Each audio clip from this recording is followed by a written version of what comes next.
thing you have to get through your mind and keep it. Nothing that ever came from the European mind was meant to do anything but facilitate European domination of the world. And I said there's no exception.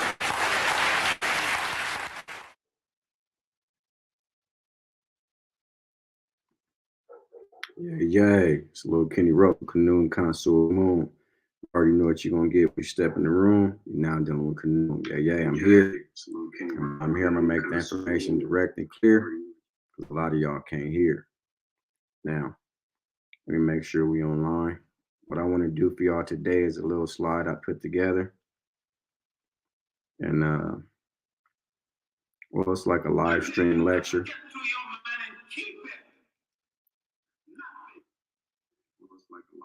And I want to bring it to you guys. We haven't did anything in a while on this channel. This is the Make My Ancestors Great Again channel. And I want to, do this live stream for y'all. So that was the intro. That's the master teachers. I take my hat off to the master teachers. I wouldn't be here if it wasn't for them. So I always take my hats off to the master teachers. That was John G. Jackson. That was Hubert H. Harrison. That was Ivan Van Sertima. That was Sheikh Anta Diop. That was Dr. Ben, Dr. Clark, El Haj Malik Shabazz, Malcolm X. That was Khalid Muhammad and Walter Williams. So I like to always take my hat off to them. So today I'm gonna share something with you called the church depends on your ignorance. The church and the clergy depends on your ignorance. They depend on that to survive. Excuse me, if you wasn't ignorant to religious things and just historical things and who you were and who you are, then they wouldn't have no leg to stand on. But since they bank on people ignorance in the religious world, they use dogma, embellishment, the stuff you don't know. They fill it in with the works of the Bible, and the Bible is historically worthless if you understand what I'm saying. So I want to do that for you today. So let me share my screen, get the lecture up.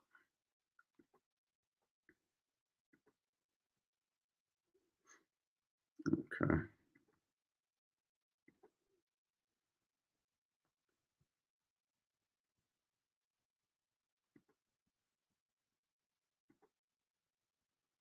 Now this is what we're going to be doing right here. Okay. Now, let me see if I'm on. Am I on there? Let me go back.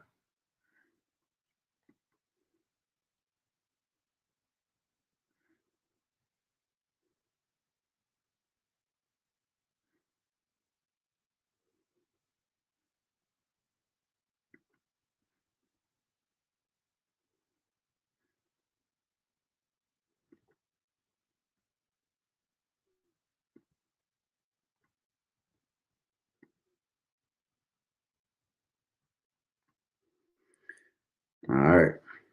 This is what I want to share with you. Okay. It's been a little while. Forgive me for the time or whatever the case may be, but we lie. The church and the clergy depend on your ignorance. It's not lucrative any other way. That means they depend on you to be ignorant to religion. They depend on you to be in a childlike state. They depend on you to be infertile when it comes to thinking of the matters of religion, spirituality. Definitely, they definitely don't want you to have any spirituality, because with spirituality you don't need a man-made religion. So again, your ignorance towards that becomes lucrative towards these guys that you see on the screen. Top left, that's his name is Ralph West. He's out of Texas. Top right, you see Creflo, All About a Dollar.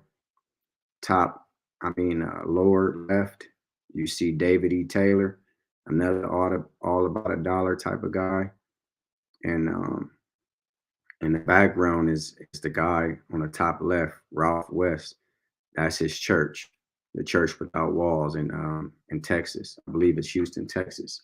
So all these guys bank on your ignorance to line their pockets.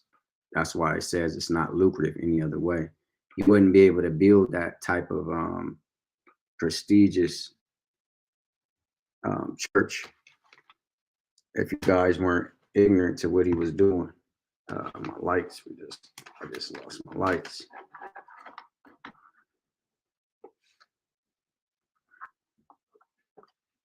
Hey, my bad.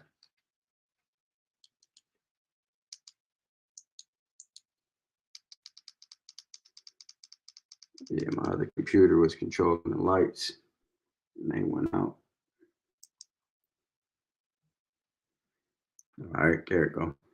So now, again, they wouldn't be able to do any of this. Creflo wants that $60 million jet and all that type of stuff. So we're gonna get into a little bit of that, why they're able to do things like that, because of your ignorance. So let me read the quote by Walter Williams. Facts, which are stronger than arguments, more profound than reasoning, more dependable than opinion, silences disputes, supersedes predictions, and facts always ends the arguments. If you know the facts. And this quote won't work if you're dealing with a fool. A fool is the only person on the planet that knows everything. Point being and reason being is because you can't tell a fool a damn thing. There's no way you can tell a fool something. A fool knows everything. Okay. So this is slide one, rule number one. The first way they capitalize on your ignorance is by indoctrination. They bank on the things you don't know and fill that information in for you with the provided information from the historically worthless Bible. Okay. If people don't know by now, I say it all the time, the Bible is a book that's historically worthless. Nothing in the Bible is true history. Okay. It's metaphor, it's flat out lies, it's mythology, it's a lot of dogma, it's folklore, and things like that. So if you didn't know that, I hate to be the first one to tell you that, but then again, I love to be the first one to tell you that. And this here is a disclaimer in the blue. These are my words and views, and you can consider them as opinion, okay? Even though I just read you the facts, which are stronger than arguments. So now, example one for what I said about the indoctrination part.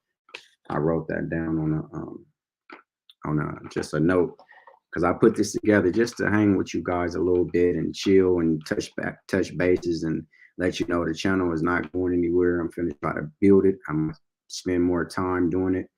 I haven't spent any time consistently trying to build this channel, but that's what I'm gonna be doing because I'm gonna start dropping more content.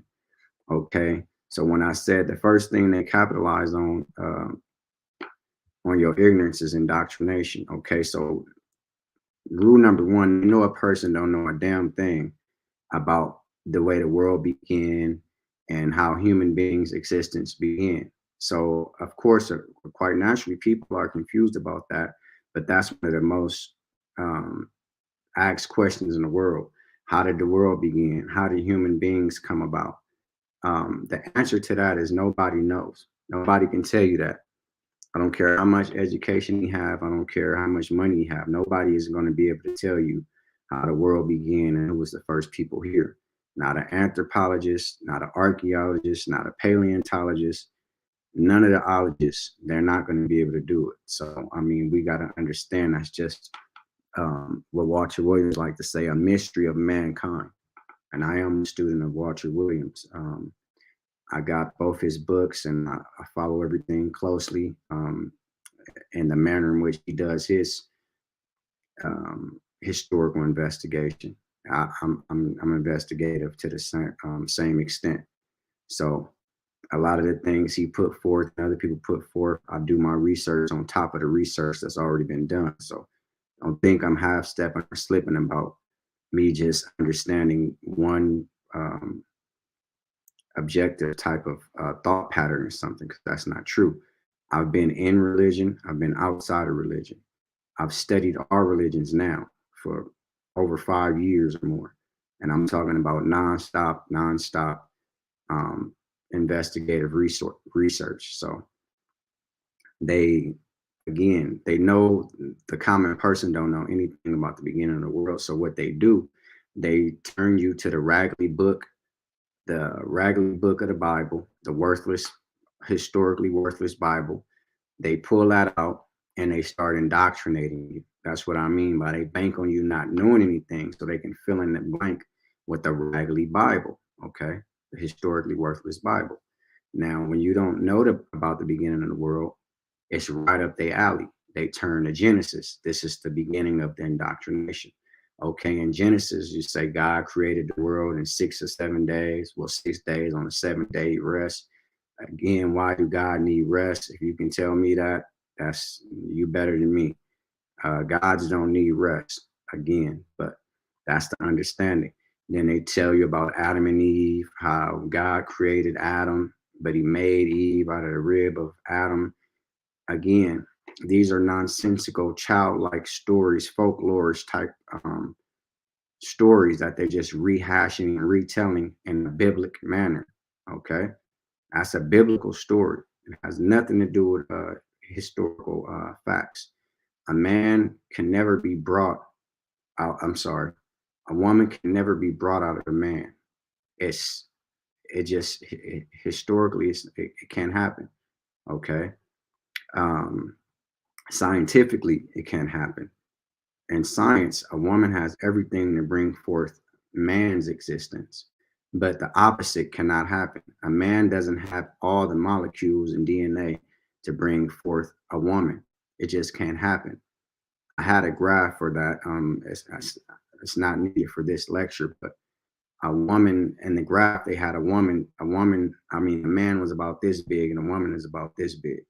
So what they're saying is, can you get this out of that, or can you get that out of this? If you understand, like graphs. So a man is about this big, but a woman is this big. So you can never take something larger out of something smaller. You can only do the opposite. You can take something smaller out of something larger. So that's just if you understand where I'm coming from in terms of graph and visual understanding. So a man can never bring forth a woman. Only a woman can bring forth a man. And if you ever been to any maternity wards on the planet, hospitals, and seen your significant other give birth to a child or a daughter or family member, you've only seen women in those maternity wards. You've never seen a man laying down, knocked out, getting his rib cut out so he can bring forth a child. So if it couldn't happen then, it can't happen again. So let's get rid of those nonsensical childlike thoughts, okay? The Bible is the Bible is the one only tool of the so-called pastor, reverend, minister, bishop, along with dogma, as well as his own embellishment. Now, dogma is something that he put in there that's not there. Embellishment is embellishing the story. Like you heard about Jonah and the whale. Okay, that's just some old folklore story and some mythology story. But they took it and put it in human context. What I mean by that, that's embellishment. They took the story that they heard initially, it was mythology and folklore, and they made it into human being standard. They made Jonah be a real human being, and they took some whale and said that Jonah was swallowed whole by this whale. Now, you don't have to be a marine biologist to understand that a whale can only swallow about something as large as a grapefruit. That's why they give them little fish. So if you didn't know that, I mean, you should know that now. A man cannot be swallowed whole by a whale. Okay. And lost my lights again. I think the lighting is all right, but that was helping, but my computer went dead, my other computer. Sorry about that. But I mean, we just wrapping it up. Um, I just want to, like I said, I just wanted to speak to y'all real quick. This is a real short live stream lecture or whatever the case may be about how it's just like a beginning stage, because a lot of people, a lot of the lectures that I've already given, they might not be that far, you know what I mean, as far as research standards go. So this brings it back down so you can understand they bank on your ignorance and childlike mind, and they want you to be in a childlike behavior, a childlike state, so they can continue to to to um to gain off your ignorance and become lucrative off of it, like they can always have. So they want the continuance of that. Now, dogma, something held as an established opinion, especially a definite authoritative tenet. Okay, a code of such tenets is a pedagogical dogma. I don't know what that is. Point of view or tenet put forth as authoritative without adequate grounds. That's the one I wanted you to see. See, a point of view or tenet put forth as authoritative without adequate grounds. So if I say anything, oh, Jack and the Beanstalk, and I'm telling you that it's real, I'm telling you that it's real, but I don't put forth any adequate grounds to prove that it really happened in a historical, on a historical basis. That's dogma. That's what I mean by when they tell you stories that they've already heard, because everything out of the Bible comes from older stories, and they embellish it and they put dogma on it, and they start putting their own words into it. Oh, the Lord walked on water, and he went and fed 5,000 with one loaf of bread and one piece of fish. That's dogma.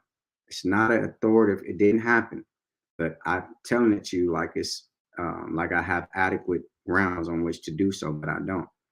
Now, to embellish, this is the definitions of embellish: to make something more beautiful by adding something to it, to add or change some details of a story, usually to make it more interesting. See what I'm saying? Now, that old Jonah story, um, we knew that they had stories like that way back when, and it was considered folklore or mythology. But when they brought it, they put human beings inside the body. They made Jonah a real man who was swallowed whole by a whale 3 days down at the bottom of the ocean. And he came back up, spit him out whole. He walked home like nothing happened. Okay. So that's bullshit for number one. But again, you have to be in a childlike state to understand these nonsensical, silly stories. So that's ignorance. They want you to be ignorant so they continue to capitalize and continue to have, again, be lucrative off these your silly ignorance. To prove, first of all, what I'm saying is the fact that every church on the planet follows the same creeds or established rules set for all ministers across the country. The old born again law. Okay, they all follow that. One has to be born again to be with that said church or the religion itself, thus proving the statements made prior. Okay, now the statements I made prior was that they bank on your ignorance, and whatever you don't know, they take the Bible to start indoctrinating you with what they want, the information that they want, and it confuses you. So for you to get into this initially, they have a walk down line. It's very humbling, and they bring you down, and they say if anybody backslid, if anybody walked away from God, it's established to them that you either you don't really give a damn about God, or you at a point in your life to where you haven't been putting God first. This is all how they get in your pockets. But again, this is a humbling experience. You come up before everybody. You get in the line. You're embarrassed because either you one of the two. You're either a backslider or you never knew God or something like that. So it's embarrassing again, but it's humbling because they're trying to get you saved. And when they come down there, hocus pocus, they say, "Oh, what are you? You're a backslider. You didn't know God." They show you to everybody, make a big spectacle of you, and they're gonna bring you in, and just that little ritual right there means you saved. Really a waste of time, but in the believer's mind, see, because they bring them back down to a childlike, humbling experience, a childlike state, and you a grown up with all that indoctrination is going to confuse you, and your mind is the best thing to do is be born again, so you can start over in this nonsense. You go into the book of Genesis, you go into Exodus, you get all confused, and when they say, hey, he's starting over, so he going to get born again. They walk you through all this trash and folklore like stories. None of this shit is real. None of this shit is historical. None of the names has ever been proved to come out of nowhere. You're not going to prove any of it.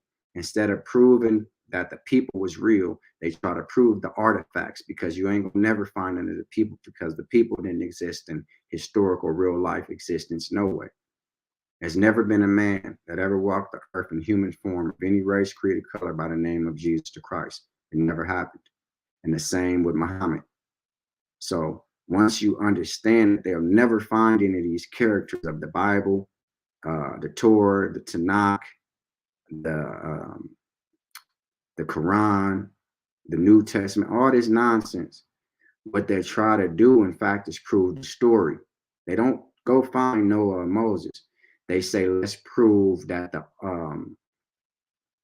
the Noah's Ark story, the flood, is real. You see what I'm saying? They do it all the time. Let's prove that the Ark of the Covenant was real, or this could be a real box. Then they go on with this silly ass documentary that they didn't put together all this money reestablishing and putting together a gold box with electric currents coming through the motherfucker, spending up hundreds of thousands of dollars, sometimes hundreds of thousands, to put on this spectacle of nothing, of nonsense, non-historical stories, trying to prove the story instead of proving the life of the people who was in the stories. Okay, it's time to say no to this stuff. It's time to get it out of your life. It's time to go on and understand that spirituality outweighs religion. If you're spiritual, you don't have to be in religion. Okay? You was given everything you needed at the time of your birth. You wasn't born with a religion, you don't need one. You connected to the universe. The universe, that is your spirituality.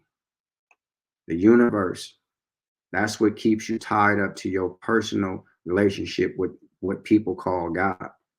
I don't use the term God because God is a man. Now, your invisible relationship with the universe is your invisible relationship with what people call God. But it's a higher relationship, because God is a man, but the universal creator is something invisible. And it's a relationship you already connected to the universe at the time of your birth. It was given your own spiritual consciousness at that time. So once you was unhooked from your mother's umbilical cord, that's all you needed. So I just wanted to touch bases with you guys. Again, this is a disclaimer. These are my words and views, and you can consider them as opinion, okay? It's not an attack on anybody. You can see these words as mere opinion, but I like to deal in facts, which are stronger than argument, more profound than reasoning, more dependable than opinion, silences disputes, supersedes predictions, and facts always end the argument. Now let me play this one more time for you guys. One thing you have to get through your mind and keep it. Nothing that ever came from the European mind was meant to do anything but facilitate European domination of the world. And I said there's no exception. Yeah. It's little Kenny Russell. Canoon, Connoisseur Moon. You already know what you're going to get when you step in the room. You now deal with Canoon. Yeah. Sorry about the lighting too at the end. It look a little horrible too. My bad on that. The computer died.